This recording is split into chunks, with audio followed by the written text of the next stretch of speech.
Fala, torcedor, tudo bom com você? Odair aqui do canal Atá, seja bem-vindo. Já no começo do vídeo pedindo aí para você deixar o teu like e a tua inscrição. Até porque depois a gente esquece, né? Então já deixa agora o like, a inscrição. Se não gostar do conteúdo, depois dá o dislike, se desinscreve, não tem problema nenhum. Gente, o vídeo de hoje, obviamente, é para falar sobre o Grêmio e sobre o... Mas não sobre o Grêmio dentro de campo especificamente. A gente teve um fim de semana aí com o evento principal foi a derrota do Grêmio, mas a gente teve paralelo a isso o vazamento ou a própria declaração dos próprios dirigentes do Grêmio da questão Adriel. Não foi um vazamento porque não veio por parte da imprensa, né? Então, o próprio Grêmio criou essa situação, bem ou mal, partiu do Grêmio externar isso. Adriel, titular do Grêmio nos últimos jogos, com bastante destaque, um dos jogadores principais, inclusive, na conquista do título do Gauchão, defendendo o pênalti, jogador que se valoriza muito, já não era mais uma questão para o Grêmio quem seria o seu goleiro, quando havia aquele revezamento entre Breno e Gabriel Grando, o Gabriel Chapecó. Eu mesmo dizia aqui no canal que eu acho que o Adriel estava pedindo passagem, mas não que seja mérito meu, é o que todo mundo via. Agora o Adriel resolveu o problema do gol do Grêmio, mas o Grêmio tem uma questão para resolver. Independente de falar sobre culpados ou não culpados, o que a gente pode dizer é que a derrota do jogo contra o Cruzeiro não passou por isso. Talvez alguns achem que o Grêmio acabou perdendo porque o ambiente de alguma forma conturbou. Primeiro que não é nada disso. O Grêmio não precisa de uma questão Adriel, uma questão dessas, para jogar mal novamente. O Grêmio vem tendo limitações nas suas atuações. Esse canal é um canal que não passa pano. Eu me considero um renatista, mas um renatista consciente. Eu reconheço que ele tem erros, reconheço que ele precisa melhorar muito, não é bem disso que eu quero falar agora, mas colocado isso, a gente tem que começar a tratar o Grêmio com um pouco mais o desempenho do Grêmio, um pouco mais de maturidade.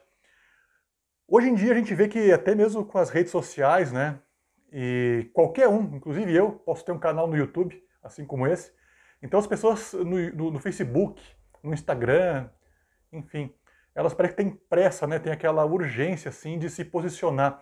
Então isso faz com que existam muitos posicionamentos meio cabeludos, assim, umas opiniões, assim, eu não quero eu ser o censor da opinião de ninguém, mas tem umas opiniões que realmente não dá para entender. E algumas defesas também em relação ao Renato ou ao desempenho do Grêmio também não dá para entender. E essas defesas, e é isso que eu quero falar, partem justamente do próprio Renato às vezes. Uma das coisas que eu não consigo entender é a questão das lesões. Primeiro que o Grêmio tem sim um problema, talvez seja o time que mais tenha lesões, eu não pesquisei isso, mas é um dos times que mais tem jogadores no departamento médico. E o Grêmio, inclusive essa semana, vai retornar o Fábio, o lateral Fábio, e o zagueiro Gustavo Marins, né? Não vai fazer muita diferença, porque eles já não são o Gustavo não é titular, e o Fábio, na minha opinião, perdeu a posição. Mas essa questão das lesões, quando é levantada, eu fico pensando assim, mas espera aí, o Grêmio tem muitas lesões, é verdade. Mas será que o Grêmio entra com 2, 3 jogadores a menos para enfrentar alguém? Porque o Grêmio tem jogadores para escalar. Você pode ver o próprio jogo contra o Cruzeiro. O Grêmio tem lesões, sim. Um time fora. Eu fiz um vídeo semana passada sobre isso. Mas o Grêmio não entrou com a molecada, não entrou com o sub-20. O Grêmio não entrou com jogadores que nunca jogaram futebol na vida. Os jogadores que substituíram, né, os então lesionados, que a princípio seriam os titulares, são jogadores que têm o carimbo de terem jogado em grandes clubes. Por exemplo, o Fábio, então titular, quem está jogando é um lateral direito que jogou até no Porto. Diogo Barbosa, apesar de toda a contestação, ele é um jogador que já jogou em Palmeiras, jogou em grandes clubes, Cruzeiro, o próprio Cruzeiro, né, foi campeão pelo Cruzeiro. Então, essa questão de o Grêmio estar desfalcado e usar isso meio que como muleta, eu concordo até certo ponto, porque descaracteriza a montagem de um time que estava sendo montado, mas ao mesmo tempo o Grêmio não está colocando jogadores totalmente despreparados para jogar. Aí você vai dizer, bom, mas tem que colocar Diogo Barbosa, que é um jogador muito contestado, só para ficar num nome, tá? Eu poderia citar outros nomes, mas tem que colocar Diogo Barbosa. Mas só um pouquinho então, o Grêmio não tem problema só no departamento médico. O problema do Grêmio também é no departamento de futebol que contrata errado. Alguns dizem, bom, mas o Renato não tem quem colocar, ele olha para o banco e não tem quem colocar. Bom, mas então a gente volta àquela questão. O Grêmio tem problemas de lesão, sim. Algumas são acidentes de trabalho, outras pode ser revisto alguma coisa em relação ao departamento médico. Mas quando o Grêmio tem que repor essas lesões, o Grêmio não tem jogadores de qualidade, é o que dizem, eles mesmos dizem, né, os comentaristas, às vezes até o Renato dá a entender isso, que ele tem jogadores muito crus, muito jovens, que precisam se preparar melhor, a direção fala isso. Mas só um pouquinho, gente, para jogar no Grêmio você não pode contratar jogadores muito crus. Bom, são jogadores da base, são jogadores que precisam estarem preparados. Sobre o jogador da base eu tenho uma opinião um pouquinho diferente. Eu não sei se vocês vão concordar, mas os jogadores da base não estão prontos. Só que eu vejo também por um outro lado.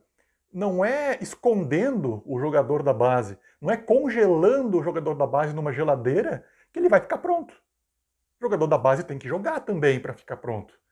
Então eu contesto algumas coisas que vêm sendo ditas, às vezes até por nós mesmos, né, torcedores. A gente fala algumas coisas meio que usando aquilo já de muleta, né? De muleta para que a gente possa dar uma desculpa para o mau desempenho do Grêmio. E sim, o Renato também tem, e olha que quem está falando aqui mais uma vez é um renatista de plantão. O Renato também tem uma parcela de culpa. Até porque ele tem jogadores de qualidade para escalar, mesmo os jogadores que não são os titulares.